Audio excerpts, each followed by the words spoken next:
Hi guys, good morning. एक बार फिर से हम अपना नया टॉपिक लेकर के आए हैं, पी ब्लॉक एलिमेंट्स।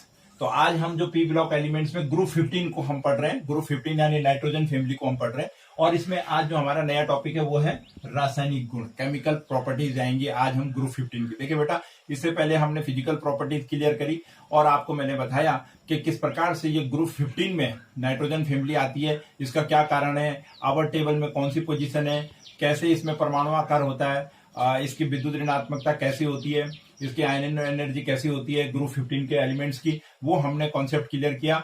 और उस कॉन्सेप्ट के अकॉर्डिंग हमको पता लगा कि nitrogen, phosphorus, arsenic, antimony and bismuth, ये जो एलिमेंट्स है सब 15 ग्रुप में क्यों होते हैं, ये इनके इलेक्ट्रॉनिक विन्यास के आधार पर मैंने आपको समझाया। आज हम पढ़ेंगे इनके रासायनिक गुण, और रासायनिक गुण में ग्रुप 15 का पहला जो पॉइंट आता है हमारे पर, ऑक्सीकरण अवस्था आती है, ऑक्सीडेशन स्टेट। देखिए बेटा, ऑक्सीडेशन स्टेट को हम कैसे निकालते हैं, हमने कक्षा 11 में भी क्लियर किया हुआ है। ऑक्सीडेशन स्टेट में देखिए ये डिपेंड करता है वैलेंसी इलेक्ट्रॉन पे। किस पे डिपेंड करता है? Valency electron. देखिए अक्सर हमने देखा ग्रुप 15 का जो मैंने आपको कल इलेक्ट्रॉनिक विन्यास बताया था वो था NH2NP3, NH2NP3। और आपने देखा कि इसके बहतम कोष में कितने इलेक्ट्रॉन थे, कुल कितने इलेक्ट्रॉन आ रहे थे? 5 इलेक्ट्रॉन आ रहे थे।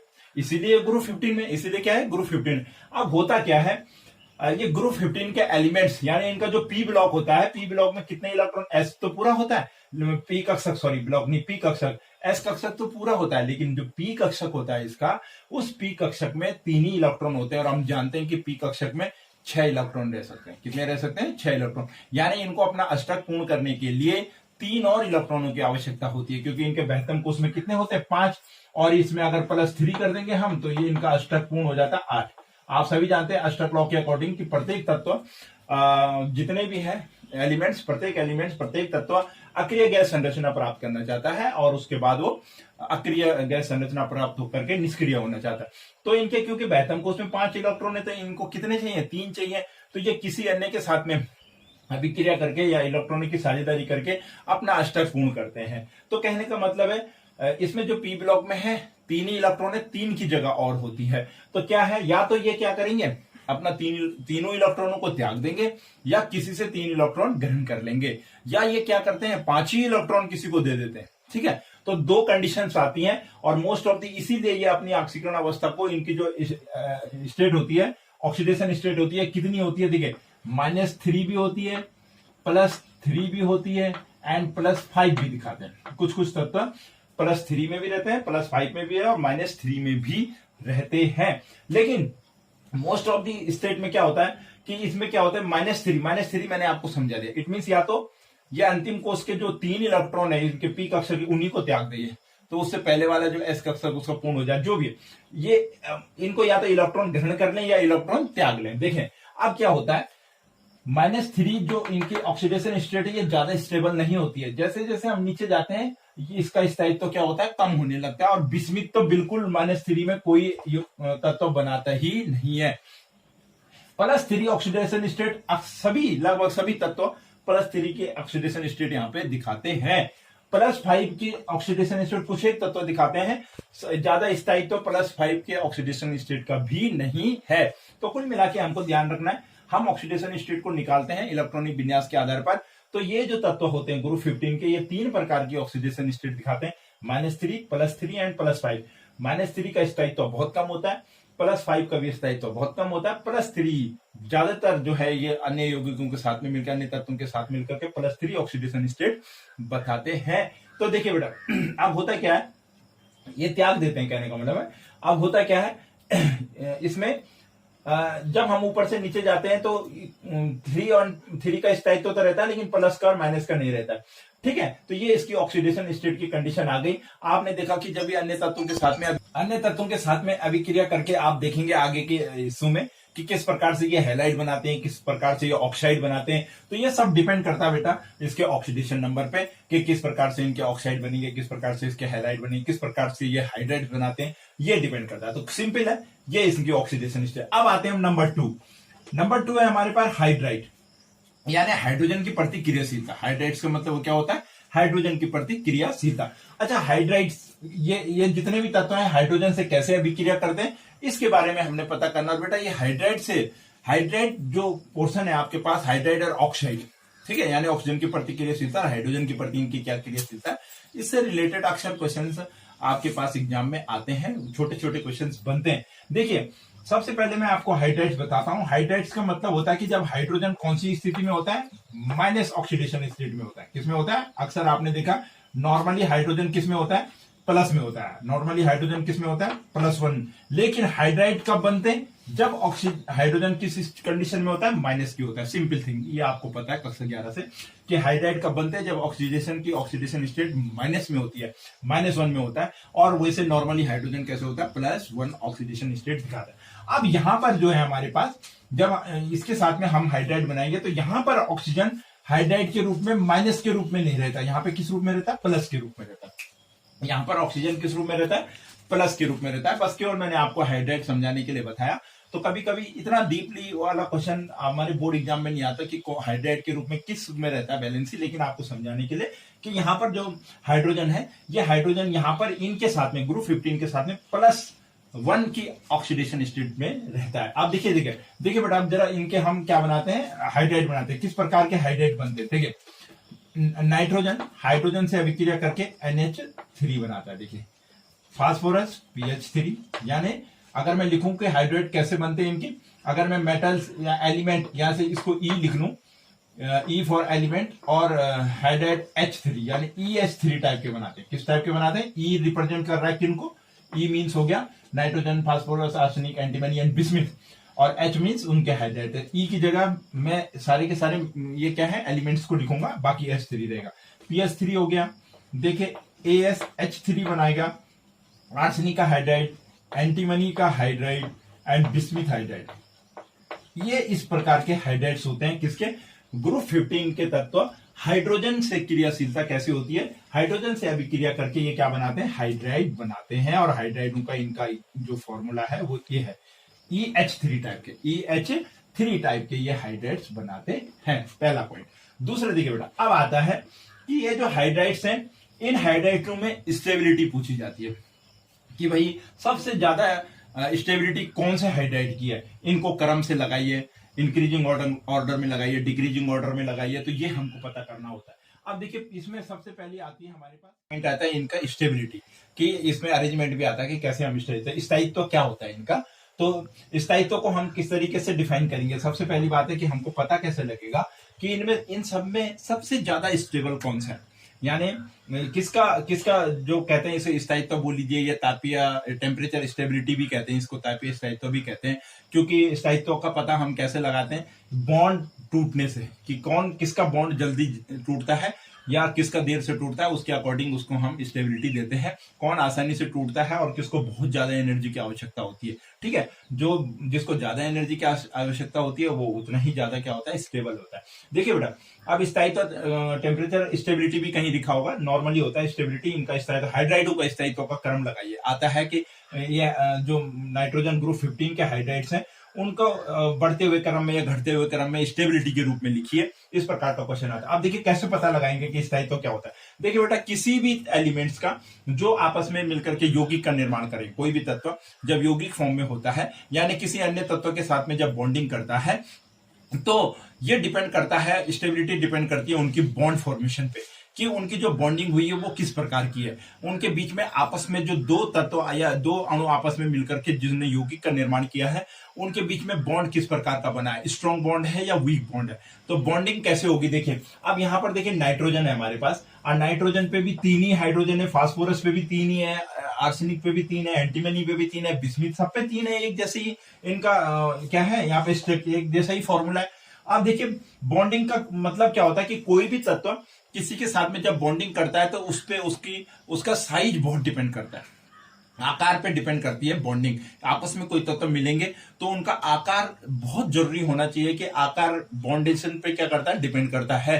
तो जिसका आकार बराबर होगा, अगर दोनों तत्व आपस में बॉन्डिंग कर रहे हैं और उन दोनों का आकार अगर बराबर है तो उनकी बॉन्डिंग बहुत स्ट्रॉन्ग बॉन्डिंग होगी, ठीक है। सिंपली समझ लीजिए कि माना आपस में दोस्ती बराबर वालों के बीच में होती है ना, जब या गुण जिनके एक जैसे होते हैं या जो भी है, तो बराबर वालों से ही हम दोस्ती करते हैं, यानी अपने सेम एज के लोगों से दोस्ती होती है छोटों से या बहुत बड़ों के साथ में हम दोस्ती जैसा रिलेशन नहीं रखते हैं। तो ठीक उसी प्रकार से देखिए आप, देखिए यहाँ पे NH3 है, तो NH3 में देखिए अगर मैं आपको बताऊं तो हमने जब इनके लक्षण पढ़े थे इस ग्रुप में, तो हमने क्या पढ़ा था, हमने जब परमाणु का आकार पढ़ा था, मैंने पीछे वीडियो में आपको बताया था कि इसमें परमाणु का आकार वर्ग में ऊपर से नीचे जाने पर क्या है, इनका बढ़ता है, जबकि आवर्त में क्या होता है, घटता है। बढ़ता का मतलब क्या है कि सबसे छोटा आकार किसका है इसमें, नाइट्रोजन का, उसके बाद किसका है, फास्फोरस का, फिर किसका है, आर्सेनिक का, फिर एंटीमनी का, फिर बिस्मिथ का। यानी हम जैसे जैसे नीचे जाएंगे ऐसे ऐसे आकार बढ़ता जाएगा। आकार कैसे बढ़ता है, मैंने आपको बताया,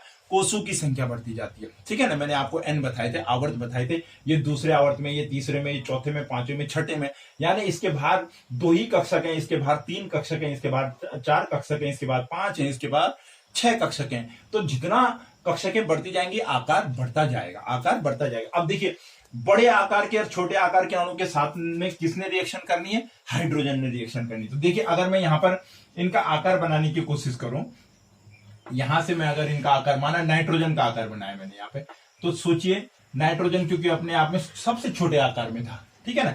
उसके बाद देखिए फास्फोरस नाइट्रोजन से थोड़ा सा बड़ा होगा आकार में, ठीक है, फास्फोरस बड़ा होगा। उसके बाद देखिए आर्सेनिक का आकार क्या होगा, क्योंकि इसमें क्या है, कोषों की संख्या बढ़ती जा रही है। अगर माना मैं कोष बना दूं इनके अंदर, तो इसमें 2 ही होंगे, इसमें क्या होंगे, 3 होंगे, फास्फोरस में क्या होंगे, 4 होंगे। तो इस प्रकार से इनका आकार क्या हो रहा है, बढ़ता जा रहा है। माना मैंने नाइट्रोजन का आकार बनाया और नाइट्रोजन में हमको पता चला कि 2 आवर्त होते हैं, यानी ये नाइट्रोजन है और इसके बाहर दो कक्षकें होती है नाइट्रोजन में। अगर माने ये फास्फोरस है और हमको पता लगा कि फास्फोरस में कितनी कक्षाएं होती है, 3 कक्षाएं होती है, ठीक है। आर्सेनिक कल मैंने इलेक्ट्रॉनिक विन्यास के रूप में आपको बनाया, तो 4s में होता है, 4p में आर्सेनिक में इलेक्ट्रॉन जाता है। तो माना ये आर्सेनिक है, इसका नाभिक है, और ये 1 2 3 और ये 4। देखिए आर्सेनिक का आकार बढ़ गया, परमाणु आकार कैसे बढ़ रहा है, इस रूप में, ठीक है। उसके बाद देखिए एंटीमनी में 5 हो जाएंगे, तो 1 2 3 4 एंड 5। तो देखिए जैसे जैसे कक्षाएं बढ़ती जाएंगी आकार क्या होता जाएगा, बढ़ता जाएगा। अगर मैं बिस्मिथ पे जाऊं, तो अब बिस्मिथ में आपने देखा था 6p में गया इलेक्ट्रॉन, किसमें गया, 6, यानी उसके आवर्तों की संख्या कितनी थी, 6।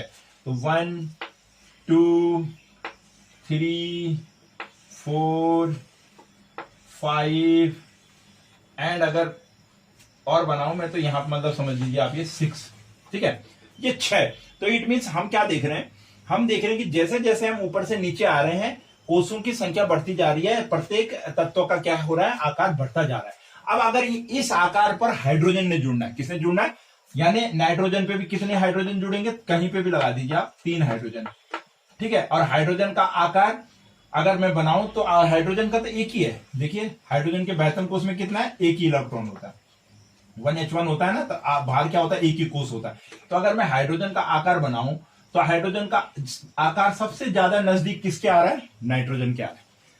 हाइड्रोजन, क्योंकि नाइट्रोजन में 2 है, हाइड्रोजन में 1 ही है, तो हाइड्रोजन और नाइट्रोजन का आकार क्या है, लगभग आपको बराबर लग रहा है। अगर मैं यहां पर 3 हाइड्रोजन लगाऊं, किस पे, फास्फोरस पे लगा दूं, फास्फोरस पे अगर मैं 3 हाइड्रोजन लगा दूं, तो आप देखिए अगर इनके आकार की तुलना करेंगे हम, तो फास्फोरस का आकार हाइड्रोजन के आकार से बड़ा है, नाइट्रोजन के मुकाबले ज्यादा बड़ा है। ठीक इसी प्रकार से अगर मैं यहां लगा दूं हाइड्रोजन, किस पे लगा दूं, देखिए 3 हाइड्रोजन अगर इन पे लग जाए और तब आप इनके आकारों की तुलना करें, 3 हाइड्रोजन इन पे लग जाए और तब आप इनके आकार की तुलना करें, स्थायित्व के कर रहे हैं हम, स्टेबिलिटी के लिए कर रहे हैं, बॉन्डिंग हो रही है ना, यानी ये हाइड्रोजन जुड़े होंगे, तो हाइड्रोजन इन पे इस प्रकार से हाइड्रोजन ने बॉन्डिंग की है इनके साथ में, तब तो जुड़े। तो देखिए आप क्या देख रहे हैं, स्थायित्व होता है, मैंने आपको कहा दोस्ती होती है बराबर वालों के साथ में, तो स्थायित्व क्या होगा, जिनका आकार लगभग बराबर होगा उनके बीच में बॉन्ड जो फॉर्मेशन होगा वो स्ट्रांग होगा, आपस में वो अच्छे बॉन्ड से क्या होंगे, जुड़े हुए होंगे, आपस में उनकी बॉन्डिंग जो होगी वो स्ट्रांग होगी। तो देखिए नाइट्रोजन और हाइड्रोजन का आकार लगभग बराबर है, तो इट मीन सबसे ज्यादा स्ट्रांग रूप से कौन सा बॉन्ड जुड़ा होगा, नाइट्रोजन और हाइड्रोजन, यानी NH3, यानी किसका जुड़ा होगा, NH3 का। Point is clear, very simple है, थोड़ा सा आपको इसको समझना है कि स्टेबिलिटी को हम कैसे डिफाइन करेंगे। तो स्टेबिलिटी इस प्रकार से डिफाइन की जाती है, देखिए इसके साथ में अगर जुड़ना होगा तो देखिए आकार बढ़ता जा रहा है, बढ़ता जा रहा है। और बिस्मिथ के लिए तो हाइड्रोजन का आकार, आर्सेनिक और बिस्मिथ, एंटीमनी, बिस्मिथ और आर्सेनिक के लिए तो हाइड्रोजन का आकार लगभग लगभग ना के बराबर है, ना के बराबर। इसका मतलब इनके बीच में जो दोस्ती हुई है ये हो तो गई है, लेकिन ये ज्यादा समय टिकने वाली नहीं है, समझ रहे। तो कहने का मतलब है समान एक जैसे है नहीं, एक जैसे है नहीं, तो बॉन्ड तो बन गए, लेकिन दोस्ती उतनी मजबूत नहीं है, कभी भी टूट सकती, कभी भी टूट। तो ये देखिए आप, तो इसका मतलब क्या हुआ, आप जैसे जैसे हम ऐसे बढ़ते जाएंगे, तो अगर हम स्टेबिलिटी का क्रम लगाएं, किसका लगाएं, स्टेबिलिटी का मैं अगर क्रम लगाऊं तो क्या होगा, देखिए बेटा NH3 सबसे स्ट्रांग होगा, स्टेबिलिटी सबसे ज्यादा किसकी होगी, NH3 की, फिर किसकी होगी, PH3 की, फिर किसकी होगी, ASH3 की, ठीक है ना, ASH3 की। ये आपके समझ में आ गया होगा, मैं इसको इरेज कर रहा हूं कि किस प्रकार से हम स्टेबिलिटी को फाइंड करते हैं, ठीक है, ठीक है बेटा। देखिए उसके बाद आर्सेनिक के बाद क्या है हमारे पास, देखिए एंटीमनी H3, एंड देन क्या है हमारे पे BiH3। यानी आप देखिए सबसे ज्यादा स्ट्रॉन्ग यानी स्थायित्व तो किसका होगा, स्टेबिलिटी किसकी होगी, अमोनिया की, फिर किसकी होगी, फास्फोरस की, फिर आर्सेनिक की, फिर एंटीमनी की, फिर बिस्मिथ की। सबसे कम स्टेबल कौन होगा, बिस्मिथ होगा, क्योंकि बिस्मिथ का आकार बहुत बड़ा है और उसके साथ जो हाइड्रोजन की बॉन्डिंग हो रही है वो बहुत छोटे आकार का है, तो दोनों के बीच में बहुत अच्छा स्ट्रॉन्ग बॉन्डिंग नहीं हो पाती है। तो इसलिए बिस्मिथ क्या होता है, सबसे वीक स्टेबल होता है बिस्मिथ, और सबसे ज्यादा स्टेबल कौन है, अमोनिया। वेरी सिंपल, इस प्रकार का अरेंजमेंट आपको लगाने के लिए आएगा, आप इसका ध्यान रखिएगा कि किस प्रकार से हम इस ग्रुप के हाइड्राइडो में स्टेबिलिटी को लगाते हैं, स्टेबिलिटी। नाउ अब अगला जो गुण आता है हमारे पास हाइड्राइडो का, वो है अपचायक। पहला हमने पढ़ा था स्टेबिलिटी कैसे होती है हाइड्राइडो की, अब हम देखेंगे कि इनके अंदर जो रिड्यूसिंग करेक्टर होता है हाइड्राइड्स का, वो रिड्यूसिंग करेक्टर कैसा होता है, अपचायक गुण कैसा होता है। देखिए बेटा, हम अपचायक उसको कहते हैं जो मतलब हाइड्रोजन को त्यागते हैं, यानी किसी को भी बड़ी आसानी से जो क्या दे देते हैं, हाइड्रोजन डोनेट कर देते हैं, हम उनको क्या कहते हैं, अपचायक कहते हैं। तो देखिए हमने ये पता लगाना है कि इन हाइड्राइडो में हाइड्रोजन बड़ी आसानी से कौन दे सकता है, हाइड्रोजन इन सब में मिलकर कौन देगा, जो जितनी आसानी से हाइड्रोजन को त्याग देगा वो उतना ही प्रबल क्या होगा, अपचायक होगा, ठीक है। रिड्यूसिंग एजेंट उतने ही प्रबल होगा वो, जो जितनी आसानी से हाइड्रोजन को त्याग देगा। अब आइए फिर से देखिए, नाइट्रोजन फास्फोरस, आर्सेनिक, एंटीमनी और बिस्मिथ में हमने देखा। देखिए बेटा, अभी मैंने आपको एक चीज बताई थी ऊपर वाले उसमें स्टेबिलिटी में या टेम्परेचर स्टेबिलिटी में, कि किस प्रकार से हाइड्रोजन और उनके बीच में जो बॉन्डिंग होती है वो किसमें स्ट्रांग होती है और किसमें क्या होती है, वीक होती है। तो यहां पर अपचायक गुण भी उसी आधार पे होगा भाई, जिसकी बॉन्डिंग स्ट्रांग होगी उससे आसानी से हाइड्रोजन वो नहीं देगा किसी को, लेकिन जिसकी बॉन्डिंग आपस में स्ट्रांग नहीं होगी, वीक होगी, तो वो बड़ी आसानी से क्या होगा, इलेक्ट्रॉन को, वो सॉरी हाइड्रोजन को दूसरे को दे देगा। तो देखिए हमने देखा नाइट्रोजन देखा हमने, फिर हमने देखा फास्फोरस का आकार बढ़ा, फिर हमने देखा किसका, आर्सेनिक का बढ़ा, फिर हमने देखा एंटीमनी का और बढ़ा, फिर हमने देखा बिस्मिथ का बढ़ा। अब देखिए मैंने आपको बताया कि इस प्रकार से इनकी स्टेबिलिटी होती है, यानी यहां पर हमने हाइड्रोजन लगे हैं, हाइड्राइड 3 हाइड्राइड लगे हैं किसमें, बिस्मिथ में। तो अब देखिए अगर आपको बताया जाए कि सबसे वीक कौन जुड़ा हुआ था, अभी हमने देखा, तो हमने देखा बिस्मिथ। यही बात तो कर रहे थे, बिस्मिथ और हाइड्रोजन के बीच में बॉन्डिंग जो स्टेबिलिटी है वो कम होती है। यानी अगर हाइड्रोजन देने की बात की जाए तो बिस्मिथ सबसे पहले किसी को भी अपने हाइड्रोजन क्या होता है, डोनेट कर देता है, हाइड्रोजन क्या होता है, दे देता है किसी और को, बड़ी आसानी से हाइड्रोजन त्याग देता है। Point is clear. वो उसी से रिलेट करिए तो अमोनिया सॉरी नाइट्रोजन से स्ट्रॉन्ग रूप से जुड़े होते हैं तो बड़ी आसानी से नहीं छूटते। दूसरा नंबर फास्फोरस का साइज छोटा है, यानी जैसे उसकी स्टेबिलिटी का नंबर था उसी तरीके से। तो जैसे जैसे आकार बढ़ता जाता है बॉन्ड की स्टेबिलिटी क्या होती जाती है, कम होती जाती है। बॉन्ड की स्टेबिलिटी का मतलब क्या है कि अगर इनको हमने थोड़ा सा भी हीट कर दिया, टेम्परेचर दे दिया, तो ये बड़ी आसानी से अपने कक्ष से हाइड्रोजन को क्या कर देते हैं, त्याग देते हैं। तो उसमें सबसे पहला नंबर किसका आता है, बिस्मिथ का आता है। किसका आता है, बिस्मिथ का। यानी अगर मैं इसको इस रूप में लिखूं कि यहाँ पर NH3, यहाँ पे हमारा PH3 है, यहाँ पर हमारा ASH3 है, यहाँ पर हमारा SbH3 है और यहाँ पे हमारा BiH3 है। तो अगर इसका अपचायक गुण लिखना हो तो ये होगा, अपचायक गुण कैसा होगा इनका, ये वाला होगा। यानी सबसे प्रबल रिड्यूसिंग जो एजेंट होगा हमारा वो कौन सा होगा, बिस्मिथ होगा। तो क्रम कैसा बनेगा, ऐसा। तो देखिए ammonia is less than phosphorus, phosphorus is less than arsenic, arsenic is less than antimony, antimony is less than bismuth. यानी सबसे प्रबल अपचायक कौन है हमारा, बिस्मिथ। Point is clear. ये है हमारा रिड्यूसिंग क्या एजेंट के रूप में वेरी सिंपल ये अरेंजमेंट लगाने के लिए आते हैं, इसलिए आपने इसका ध्यान रखना है कि किस प्रकार से हमने ये रिड्यूसिंग वगैरह। तो इसके मैंने आपको बताया बड़ी आसानी से जो क्या कर देगा, हाइड्रोजन को त्याग देगा। जैसे हम हीट देंगे 20 में सबसे पहले, उसके बाद आर्सेनिक का नंबर आएगा, क्योंकि वीक स्टेबिलिटी के ही रूप में आप इसको समझ के चलिए। अब नेक्स्ट जो पॉइंट आएगा बेटा हमारा, वो होगा इसमें हाइड्रोजन बंध की। अब है बेटा हाइड्रोजन बंध। एक और हाइड्राइडो का एक और नया दूसरा कैरेक्टर होता है, वो होता है हाइड्रोजन बॉन्डिंग। देखिए इनमें से कौन हाइड्रोजन, किनमें हाइड्रोजन बंध बनता है, देखिए बेटा। तो हाइड्रोजन बॉन्डिंग इसमें से केवल नाइट्रोजन ही के बीच में ही क्या होती है, हाइड्रोजन बॉन्डिंग होती है। उसका कारण क्या है मैं आपको बताता हूं। देखिए हाइड्रोजन बॉन्डिंग के भी कुछ टर्म्स होते हैं। नॉर्मली आपने देखा था, कक्षा 11 में भी आपको पढ़ाया था कि हाइड्रोजन बॉन्ड एक तो आकार सूक्ष्म होना चाहिए। ऐसे तत्वों के बीच में हाइड्रोजन बॉन्डिंग होती है जिनका आकार क्या होता है, छोटा होता है, ठीक है, स्मॉल साइज होना चाहिए। दूसरा, इलेक्ट्रोनिगेटिविटी हाई होनी चाहिए। जिनकी इलेक्ट्रोनिगेटिविटी उच्च होती है वो आपस में कौन से बॉन्ड से जुड़े होते हैं, हाइड्रोजन बॉन्डिंग से जुड़े होते हैं। अब देखिए यहां पे हमको पता है कि नाइट्रोजन का आकार सबसे छोटा है, पहली बात। दूसरी बात बेटा, इलेक्ट्रोनिगेटिविटी में कल आपको पढ़ा रहा था आवर्त में कि जैसे जैसे हम आवर्त में बाएं से दाईं ओर जाते हैं, विद्युत ऋणात्मकता बढ़ती जाती है। क्या बढ़ती जाती है, विद्युत ऋण। और मैंने आपको कहा था कि 17 तक जाते जाते विद्युत ऋण, सबसे ज्यादा जो विद्युत ऋणात्मकता होगी वो वर्ग किसकी होगी, 17 की होगी। तो देखिए कैसे, अब यहां पर देखिए ऑक्सीजन से ऋणात्मकता बढ़ती है। तो ऑक्सीजन हम देखते हैं कि जो ऑक्सीजन है, नाइट्रोजन है, फ्लोरीन है, सबसे ज्यादा फ्लोरीन होता है बेटा। देखिए अगर मैं आपको बताऊं कि सबसे ज्यादा विद्युत ऋणी कौन होता है, फ्लोरीन होता है। ये ध्यान रखिएगा, सबसे अधिक, क्योंकि 17 ग्रुप का पहला एलिमेंट है, सबसे अधिक विद्युत ऋणात्मकता फ्लोरीन की होती है, ठीक है।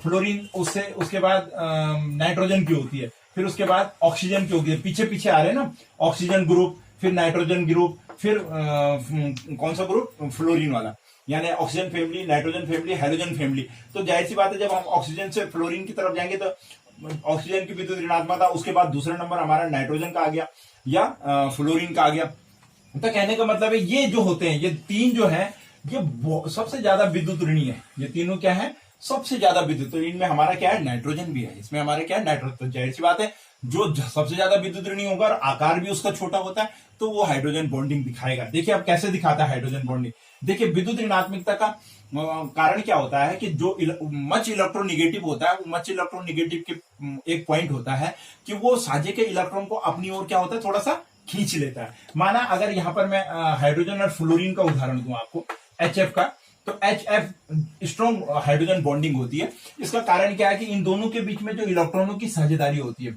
इलेक्ट्रॉनों की साझेदारी होती है, वो इलेक्ट्रॉन, ये मच इलेक्ट्रोनिगेटिव, ये निगेटिव होता है, ये क्या होता है, पॉजिटिव। इसकी विद्युत ऋणात्मकता सबसे अधिक है। तो ये क्या करता है, इन इलेक्ट्रॉनों को अपनी ओर खींच लेता है। तो यानी ये जो बॉन्ड होगा, बॉन्ड के जो ये इलेक्ट्रॉन शिफ्ट होंगे दोनों, ये थोड़ा फ्लोरीन की ओर चले जाएंगे। किसकी ओर चले जाएंगे, बॉन्डिंग तो होगी लेकिन इनका झुकाव किधर होगा, फ्लोरीन की तरफ होगा इलेक्ट्रॉन। और इस कारण हाइड्रोजन पे धनावेश आ जाता है और फ्लोरीन पे क्या आ जाता है, आंशिक ऋणावेश आ जाता है। तो ठीक इसमें भी देखिए, नाइट्रोजन विद्युत ऋणी है, ज्यादा विद्युत ऋणी इन कंपेरिजन ऑफ हाइड्रोजन। तो अब नाइट्रोजन पे लोन पेयर ऑफ इलेक्ट्रॉन भी होता है। तो नाइट्रोजन क्या करेगा, जो ये इस बॉन्ड के, हाइड्रोजन के बॉन्डों के जो इलेक्ट्रॉन होंगे, इलेक्ट्रोनिगेटिविटी होने के कारण ये इनको अपनी ओर खींच लेगा। क्या करेगा, ये वाली कंडीशन होगी। मच इलेक्ट्रोनिगेटिव होने के कारण बॉन्ड के बीच में जो साझे का इलेक्ट्रॉन होता है वो थोड़ा सा किस ओर चले जाता है, किस ओर उसका झुकाव हो जाता है, इलेक्ट्रोनिगेटिव वाले की ओर। तो जैसे नाइट्रोजन इन बॉन्डों के साझे के इलेक्ट्रॉन को अपनी ओर खींचेगा तो नाइट्रोजन पे आंशिक ऋण आवेश आ जाएगा और इन सब पे क्या आ जाएगा, आंशिक धनावेश। आंशिक धनावेश, देखिए आंशिक धनावेश आ जाएगा, आंशिक। ये ठीक यही कंडीशन इस वाले नाइट्रोजन के लिए भी होगी। जब नाइट्रोजन आपस में मिलकर के, नाइट्रोजन के अणु आपस में मिलकर के क्या बनाते हैं, हाइड्रोजन बॉन्डिंग करते हैं। तो देखिए किस तरीके से जुड़ते हैं। तो देखो आंशिक ऋण आंशिक धन आ गया क्योंकि इलेक्ट्रोनिगेटिव गया। अब ये वाला आंशिक ऋण और ये वाला हाइड्रोजन वाला आंशिक धन आपस में मिलकर के क्या बनाते हैं, हाइड्रोजन बॉन्ड। हाइड्रोजन बॉन्ड को कैसे डिफाइन करते हैं, डॉट डॉट लाइन से। Point is clear. Much electronegative होने के कारण नाइट्रोजन ने हाइड्रोजन के बीच में जो साझेदारी के इलेक्ट्रॉन है उसको अपनी ओर खींच लिया। जैसे उसको अपनी ओर खींचा तो आंशिक धनावेश आ गया हाइड्रोजन पर, आंशिक ऋणावेश आ गया किस पे, नाइट्रोजन पे, और इस प्रकार से ये अमोनिया के अणु आपस में हाइड्रोजन बॉन्डिंग से जुड़ जाते हैं। किससे जुड़ जाते हैं? हाइड्रोजन बॉन्डिंग से जुड़ जाते हैं। स्ट्रॉन्ग हाइड्रोजन बॉन्डिंग इनके बीच होती है, और आप देखिए ये आपस में क्या बना लेते हैं? हाइड्रोजन बॉन्ड बना लेते हैं। आपने फ्लोरीन का देखा है, अक्सर हम क्या करते हैं, फ्लोरीन को H फिर F यूं जोड़ते हैं, तो ये वाला जो फ्लोरीन होता है ये हाइड्रोजन बॉन्डिंग से होते हैं आपस में, क्योंकि इसमें निगेटिव होता है, ये पॉजिटिव होता है, ये फिर पॉजिटिव हो जाता है, ये फिर क्या होता है? निगेटिव हो जाता है। तो ये आपस में एक धन एक ऋण के कारण बीच में फ्लोरीन और हाइड्रोजन किससे जुड़े होते हैं? Electronegative hydrogen bonding. इस प्रकार से फ्लोरीन और हाइड्रोजन की हमने उदाहरण देखा था हाइड्रोजन बॉन्डिंग की। तो अमोनिया में हाइड्रोजन बॉन्ड होता है, बाकी क्योंकि आकार बढ़ता जाता है इस प्रकार से उनके बीच में हाइड्रोजन बॉन्डिंग की फॉर्मेशन नहीं होती है। तो इन हाइड्राइडों में मैंने आपको 3 चीज बताई कि ये जो इसके ग्रुप 15 के हाइड्राइड्स होते हैं, एक तो इनका स्थायित्व आपको बताया, इनका मैंने आपको अपचय गुण बताया, और इनका मैंने आपको हाइड्रोजन बॉन्डिंग का जो लक्षण था वो भी बताया। अब नेक्स्ट पॉइंट आता है हमारे पास इनमें इनकी क्षारीयता, कि ये कैसे होते हैं। क्षारीयता,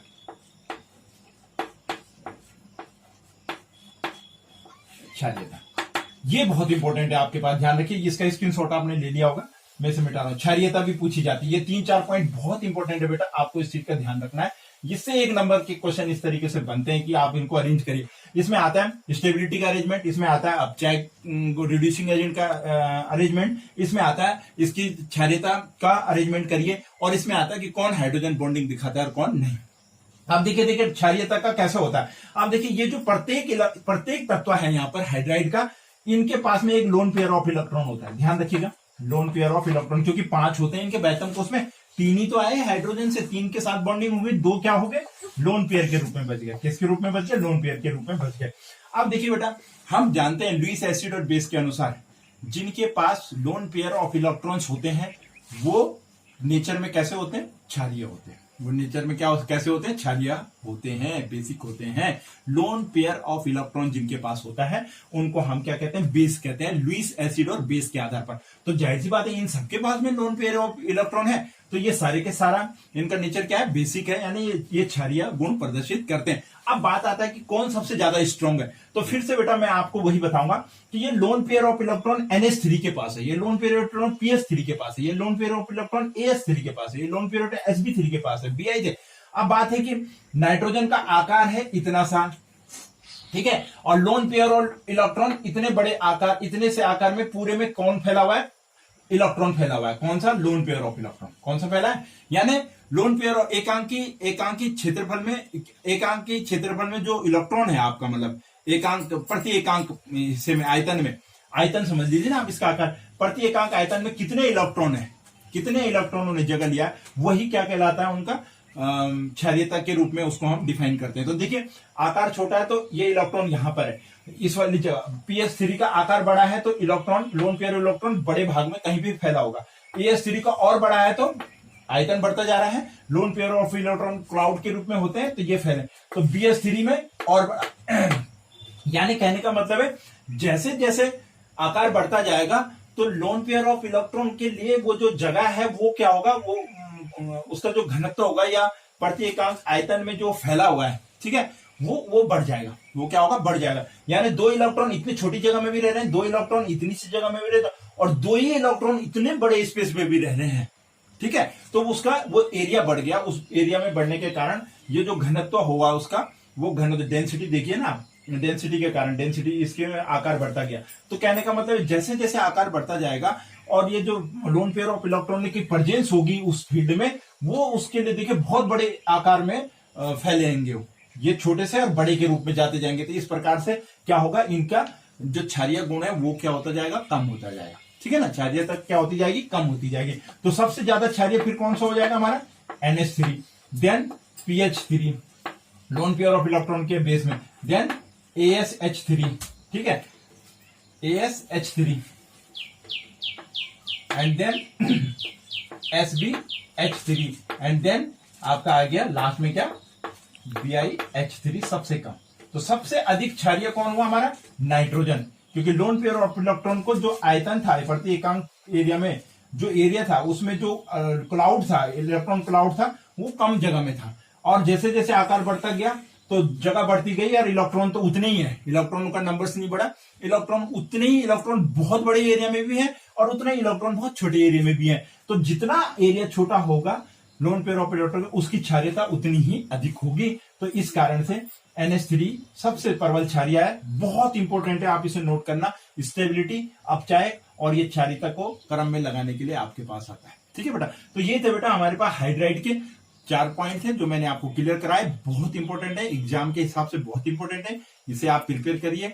रिलेटेड कोई क्वेश्चन होता है कमेंट्स बॉक्स में जाके जरूर लिखिएगा, मैं आपको उसकी आपके प्रॉब्लम को सॉल्व करूंगा। लेकिन आप इसको वीडियो को जरूर देखिए, तभी आपका पी ब्लॉक से ये कॉन्सेप्ट क्लियर हो पाएगा।